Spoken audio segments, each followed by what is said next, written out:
How did a company that exploited its laborers to death while making Nazi military vehicles by the thousands go on to become one of the largest auto manufacturers in the world? The VW brand has certainly grown into a global automotive powerhouse, boasting such massive brands as Bentley, Lamborghini, Bugatti, and Porsche under the Volkswagen name. But back in World War II, they were among the darkest and most criminal of Germany's war factories, including allegations of design theft for their Beetle and using forced laborers for the majority of their workforce. It seemed like Volkswagen could get away with anything, and the fact that the company was founded by and the Nazis only added to its controversial history. But on the other hand, the company also serves as an incredible underdog success story. Once the Nazis were defeated and the company was left abandoned, it became an unwanted asset. Not even Ford wanted it when it was offered up for free. But even as bleak as things seemed for the company at the time, Volkswagen still managed to reinvent themselves and make one of the strongest comebacks in corporate history. So sit back and relax, because today we're covering the controversial story of Volkswagen, starting with an unlikely figure.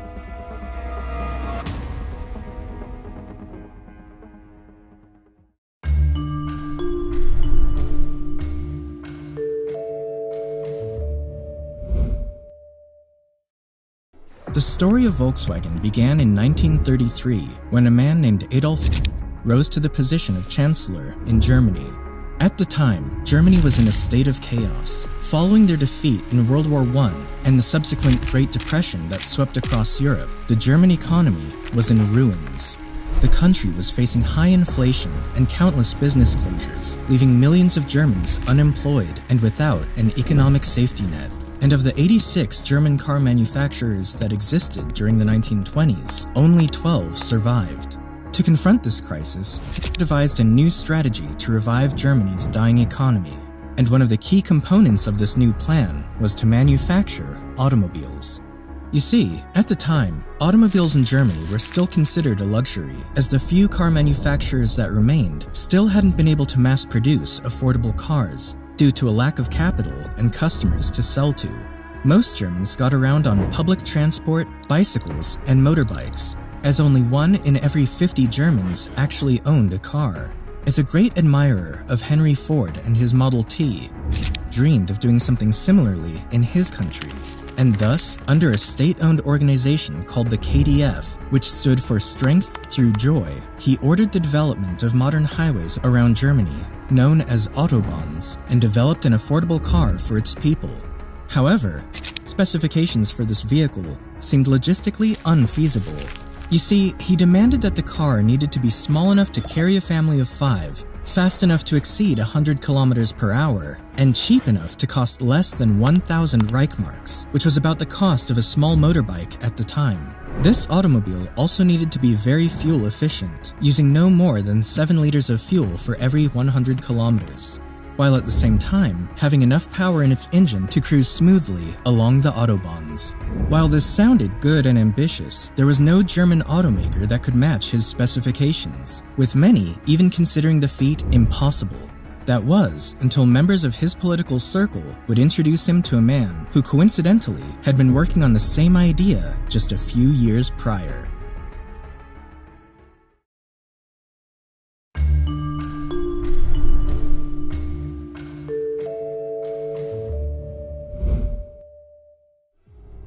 In 1933, he was introduced to Ferdinand Porsche, a Czech engineer who had spent decades perfecting his craft, designing fast and high-performance vehicles for various car manufacturers, aiming to create race-worthy cars that could also be enjoyed by the general public.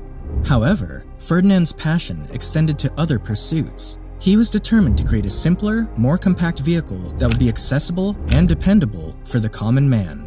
For years, Porsche had pitched his idea to the companies he worked with, but none of them were willing to offer their support.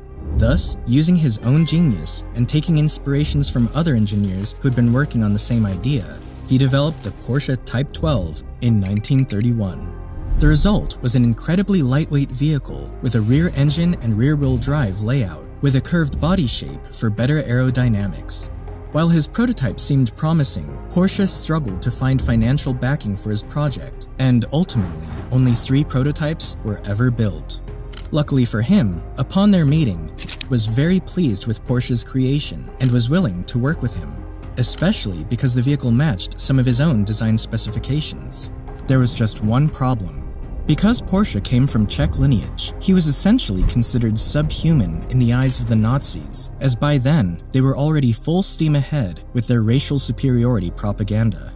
Thus, Porsche relinquished his nationality and swiftly obtained German citizenship in 1934 with the help of aides. Only then did they grant him the contract to design the KDF car. During the next few years, Porsche worked tirelessly in the back of his garage, struggling to develop the simple, inexpensive, air-cooled engine that was needed for the vehicle. In the end, he settled on a 4-cylinder layout with a capacity of under 1 liter for the motor, a format that was a perfect fit for a reliable, fuel-efficient automobile. By 1936, Porsche completed 3 prototypes for the People's Car, which included 2 sedans and a convertible. After running several tests, he was pleased with the results, and with this, he established the state-owned automobile company, Volkswagen Werk, which translates to the People's Car Company, in 1937. The outcome of Porsche's prototypes would be the KDF Wagen, which stood for Strength Through Joy car in Germany. This is the same car that would later be known as the Volkswagen Beetle. The vehicle was shown off by the Nazis at the Berlin Motor Show in 1938 and received great recognition from the public and car enthusiasts. However, some felt they'd already seen the car before. The truth is, Porsche did not come up with the structure of the Beetle entirely by himself. He actually used, or quite possibly stole, many ideas and designs from other engineers who had been working on the same concept. Consider, for example, the 1933 Standard Superior, a car designed by motor journalist Joseph Ganz, featuring a tubular chassis, a rear-mounted engine, and independent wheel suspension with swing axles. The very same features that would later end up in the Volkswagen Beetle, not to mention its signature domed roof design. Additionally, the Standard Superior was advertised as the German people's car, and even included the word Volkswagen in their ad campaign, years before the Volkswagen company was founded. Unfortunately, the production of the Standard Superior was shut down after only 2 years, and several members of their team were prosecuted by the Nazis for being Jewish, including Joseph Ganz himself, who was ousted from his position and even imprisoned. Although Joseph Ganz might have played a role in the early concept of the Beetle, the Nazis were able to use his Jewish status to eliminate him as any sort of credible threat in the auto industry, which is largely why he is not a more well-known figure today. Another example of Volkswagen's controversial design history can be found in the Czech auto company Tatra's V570 model, designed by Hans Ledvinka and Erich Jubelacker in 1931. Again, we find very similar features as those of the Beetle, with its rear engines and sleek curved design, as well as a 2-cylinder air-cooled engine. Was actually an admirer of Tatra's vehicles, and had actually remarked to Porsche, "This is the car for my roads."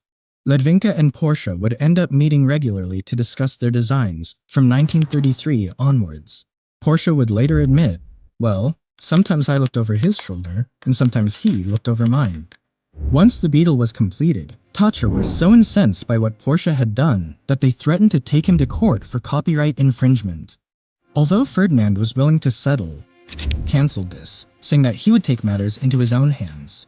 15 months later, German tanks rolled into Czechoslovakia, invading and conquering their territory, including Tatra's factory. The Nazis then forced Tatra to stop producing the Type 97 in order to avoid comparisons with the Beetle, and shortly after, Tatra dropped their lawsuit.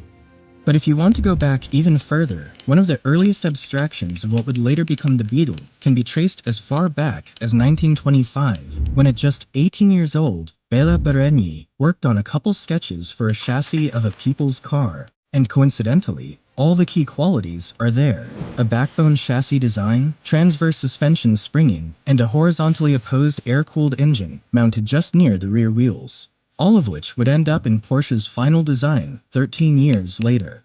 But the most shocking similarity of all is the fact that the design Barényi drew for the body of his car was, when compared, nearly identical to the Beetle's body design. The reality is, the Beetle wasn't just the design of one man, but instead, the collective creative output of countless talented engineers, all working at the top of their field. Both and Porsche knew this, but based on the events, it seemed like they turned a blind eye and tried to eliminate any sort of competition or threats of copyright infringement. But even though the Volkswagen project was backed by a dictator with seemingly inexhaustible resources, mass production was still a goal that seemed out of reach. In theory, the car was ready, but still needed more capital in order to fund the massive factory that he had in mind. Not only that, but also wanted to build a whole new city as well.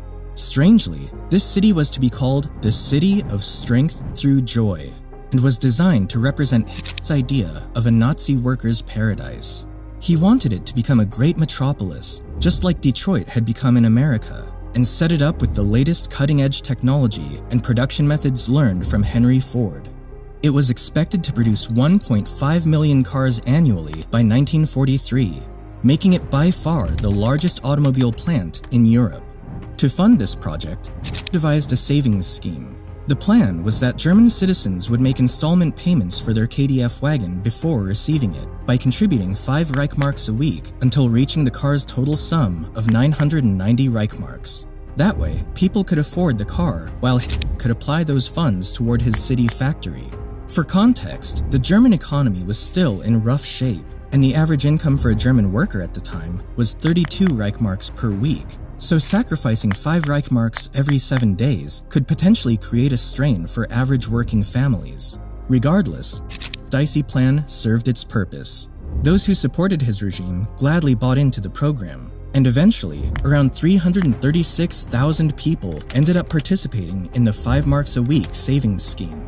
It's estimated that more than 280 million Reichmarks were donated in total, and it was this money that was used to help fund the Volkswagen factory city. Ultimately, however, the scheme was an utter failure for the German people.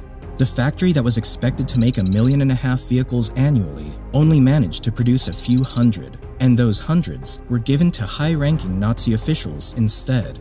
Those who put their money into this Nazi savings program never got to see the car they were promised, nor did they ever see their money again. The reason was, his factory was already busy producing something else. The story of how Volkswagen stole the Beetle's design can be just as relatable to your online privacy. People are always lurking about, stealing your personal information, putting you at risk at all times. Scams like identity theft and online leaks are becoming more common by the day. But with today's video sponsor, NordVPN, you can rest assured. NordVPN helps you protect your data by encrypting it, keeping it safe from potential data miners who are trying to steal it. With NordVPN, you can surf the internet safely. They're the #1 VPN as they provide lightning-fast service with thousands of different servers across the world, and are currently offering a 2-year plan with 4 months free if you use the link nordvpn.com/bigcompany. One of my favorite features about them is the ability to change my location. Due to the research needed for my videos, I'm often blocked from certain content because of the country I'm in. But with NordVPN, I can easily change my location to anywhere, anytime, enabling me to access content I normally wouldn't be able to. Once again, to get NordVPN, be sure to use my link in the description below, and if for whatever reason you don't find it useful, you can still get a refund within 30 days. Thank you NordVPN for sponsoring this video. Now, back to the story.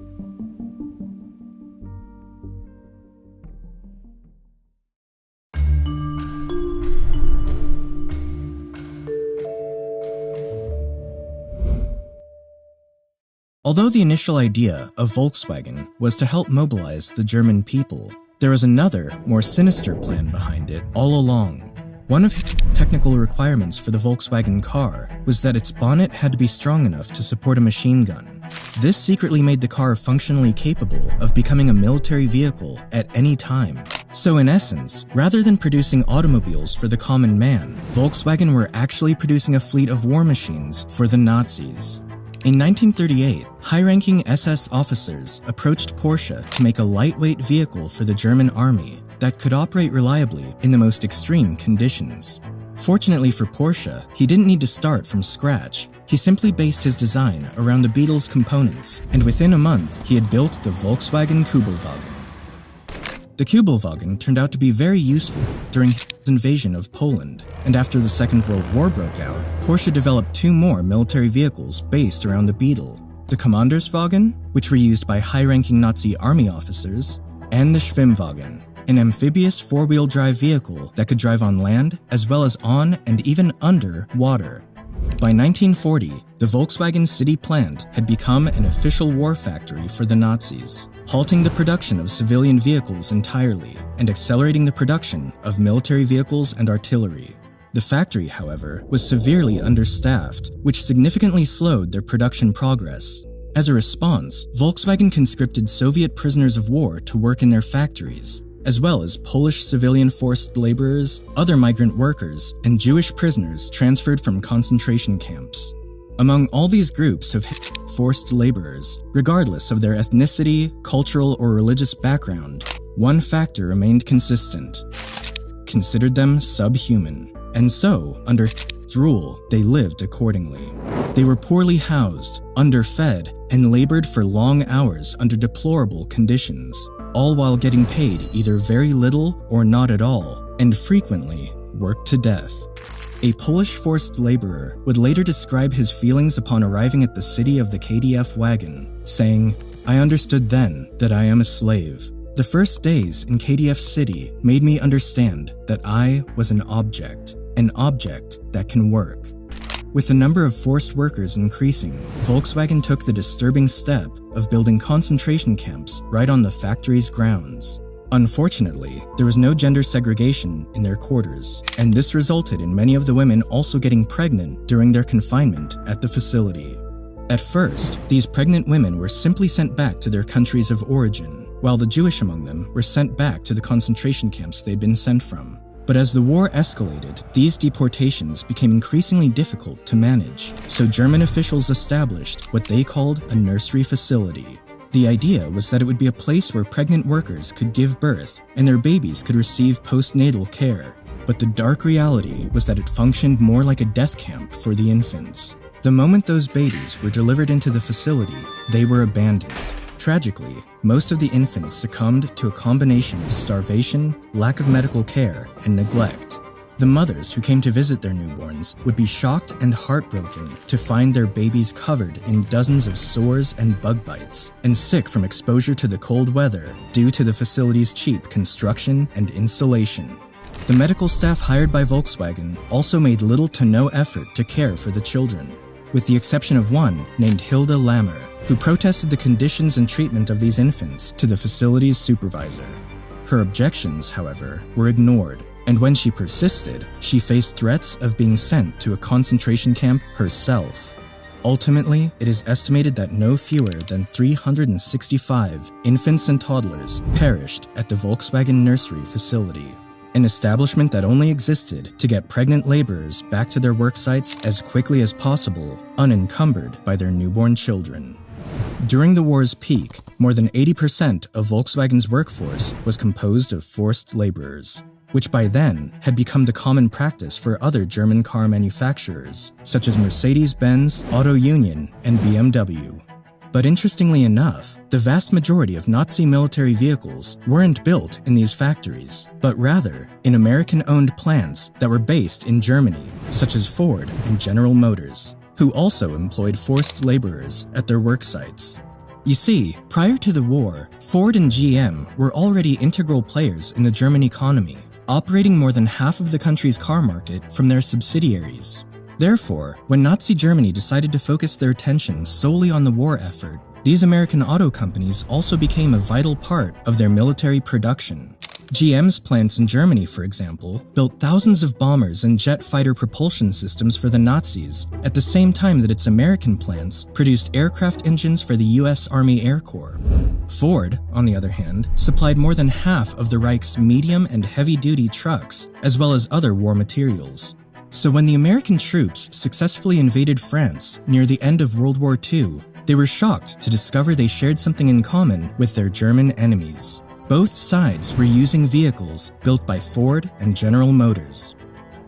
However, while these companies profited from their work with the Third Reich, their German plants became major targets for aerial bombing, as well as Volkswagen's, whose production would often stop and start again as the factory workers feared they could be bombed at any time. Surprisingly, however, they weren't. This was because their site had been built so close to the war, the Allied forces didn't even know the factory existed until the war was nearly over. So while the rest of Germany's factories were pounded by Allied bombing, including Ford's and General Motors, Volkswagen had time to protect their technology and move most of their vital machinery to underground bunkers until they were eventually detected in 1944 and Allied forces bombed the factory. By the time Germany was defeated and the war finally ended, Volkswagen's plant alone managed to produce more than 66,000 military vehicles for the Nazis. The place that was once called the City of Strength Through Joy had become a city of ruins, a mere shadow of its former self. And as for Volkswagen, it languished as a company without an owner since its parent Nazi organization, the German Labor Front, no longer existed. Due to the evil nature of its use during the war, the Allied forces wanted to see Volkswagen destroyed entirely, just like other Nazi organizations. However, the Volkswagen brand is still very much around today, and they are bigger and stronger than ever. So this begs the question, what happened?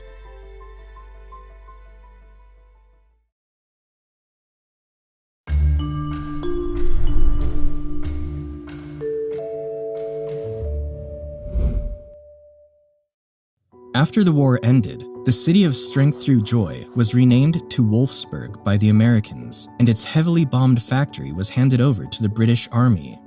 Ivan Hurst, a 28-year-old British officer, was assigned to eliminate the factory and discard, dismantle, or sell any existing parts of the production. But as Major Hurst began to sort through the chaos, he stumbled across a prototype of the KDF wagon and noticed that the production machinery was not too badly damaged. In fact, a lot of it was still workable. As an engineer himself, Hurst recognized the potential of the Volkswagen car and knew that it would be a waste to simply throw it all away. The people in the city were also desperate for jobs and affordable transportation, so it made sense to him for them to rebuild the factory and let the people benefit from it, rather than destroying it. But as it turned out, nobody else seemed to share his vision, especially given the factory's Nazi past.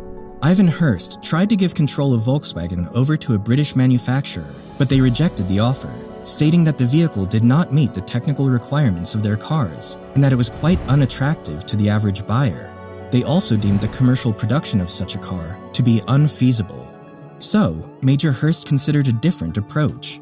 Recognizing that the British Army was in need of reliable transport, as most of their vehicles had been damaged in the war, he pieced together a KDF wagon, applied camouflage paint, and presented it to the British Army as a potential replacement for their military vehicles in Germany.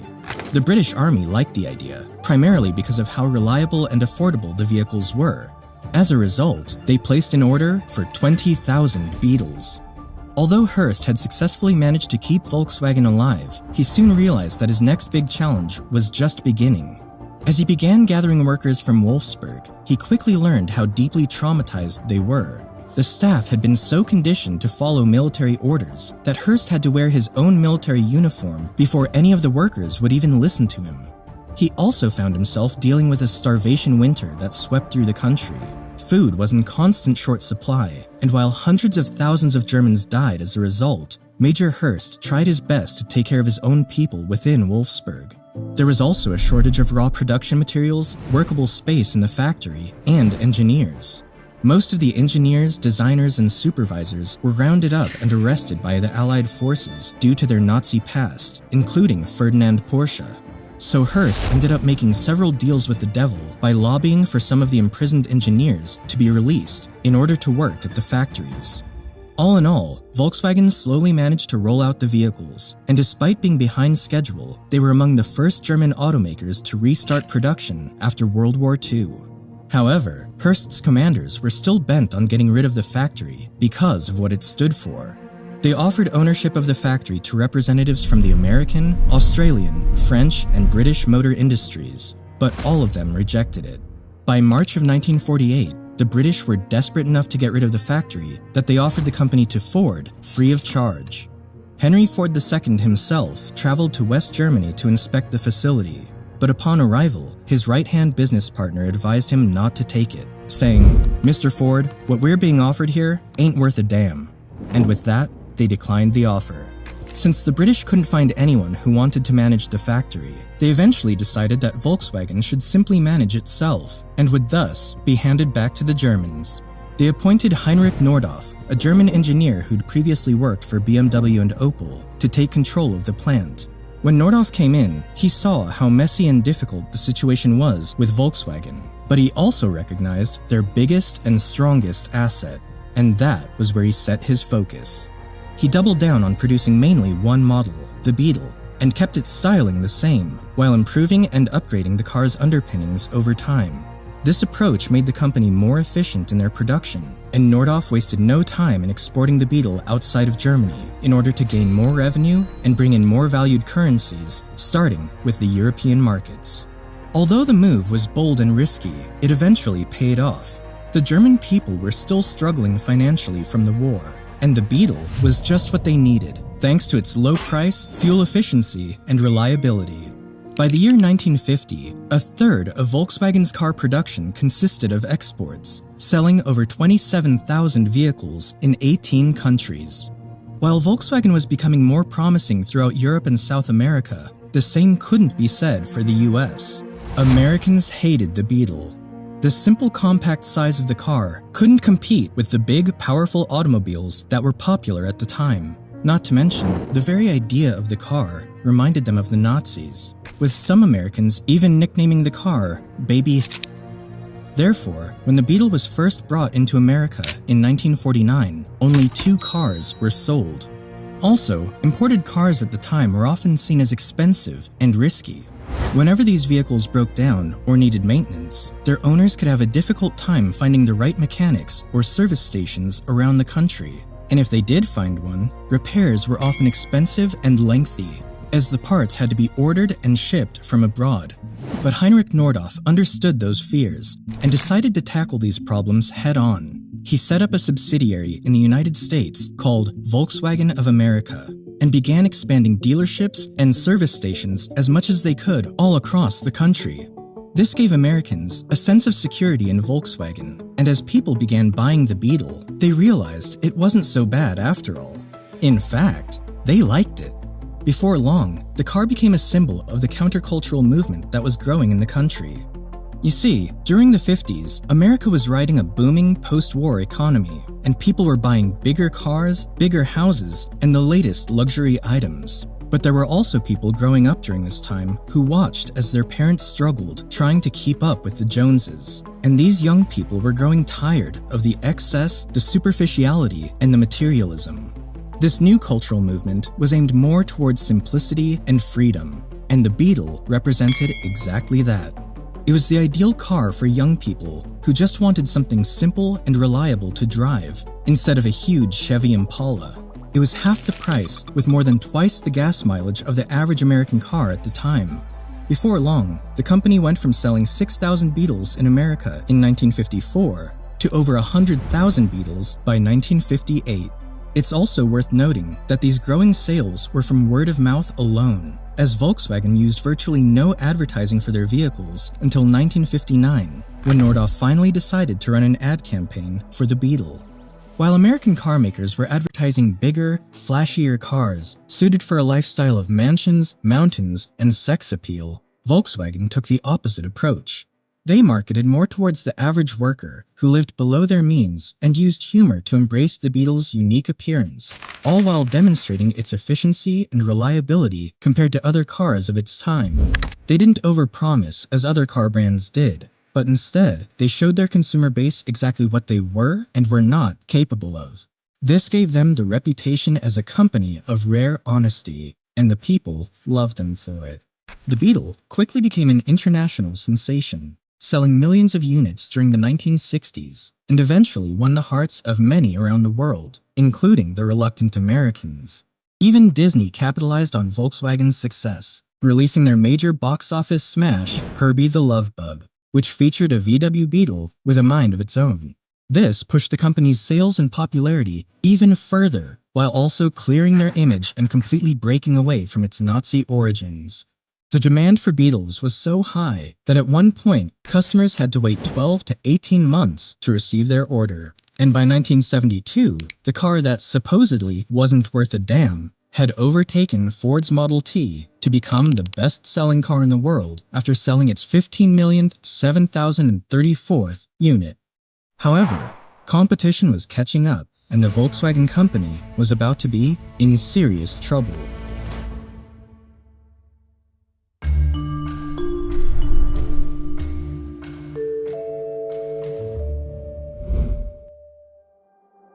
While the Beetle was a major success for Volkswagen worldwide, the company wasn't growing or innovating enough to keep up with the American car market. The oil crisis of the 1970s made Americans switch to more fuel-efficient automobiles, and Japanese imports, such as Honda and Toyota, were better suited to accommodate their needs and comfort. They offered about the same price and efficiency as the Beetle, but had increased interior space and a more modern design. New emissions standards also threatened the viability of Volkswagen's air-cooled engine. Meanwhile, safety concerns were also growing around the Beetle, as reports were showing fatality numbers were quite high in Beetle accidents. Due to these factors, as well as the growing competition in the US market, sales began to decline for Volkswagen, and they now found themselves in desperate need of a new design that would meet the emissions standards, the fuel economy, and the safety challenges of the 1970s. In reality, the company had been working on new models to replace the Beetle since the early 60s, but the Beetle was selling so well for so long that they lost their urgency to do so, until suddenly it was already too late. Many unfinished and discarded prototypes were made during this time, which led to the company's financial decline as sales began to plummet, and by the year 1977, the Beetle was no longer being sold in America, as it failed to meet the country's safety and emissions standards. Luckily, their acquisition of Audi in 1969 gave them a head start when it came to water-cooled engines and front-wheel drive technologies, which greatly helped expedite their development process and release a series of new models that met regulation standards, such as the Passat, Polo, and Golf during the mid-1970s. Although the company wasn't expecting to sell many of these models, the Golf, in particular, became an instant success in the market, especially in Europe. It had better performance and efficiency, as well as a sportier look than the Beetle, while still remaining a modest family vehicle. Eventually, it would go on to surpass the Beetle as one of the best-selling models in the world, selling over 35 million units as of today. By 1979, an improved Volkswagen sedan was introduced to the public, the Jetta, which would also become a major seller for the company through the decades.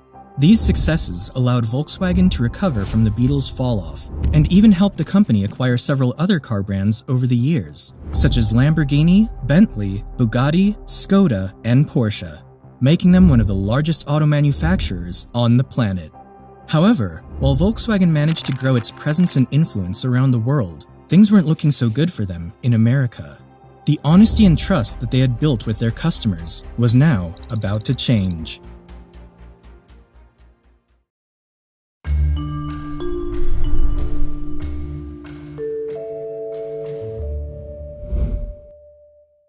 After the Beetle's fall-off in the US, Volkswagen managed to stay relevant thanks to their Golf and Jetta sales. But with the rising competition for economy cars in the American market, they slowly started falling behind. Buyers simply had more options to choose from, and Japanese automobiles were becoming increasingly popular, as they were much cheaper and had better fuel efficiency. By 1993, Volkswagen's US car sales had fallen to a meager 63,000, compared to the 574,000 sold in 1970.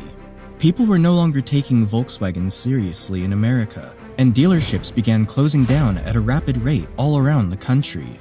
In response to this, the company decided to bring back the car that made them successful in the first place, and in 1998, a new version of the Beetle was released to the public.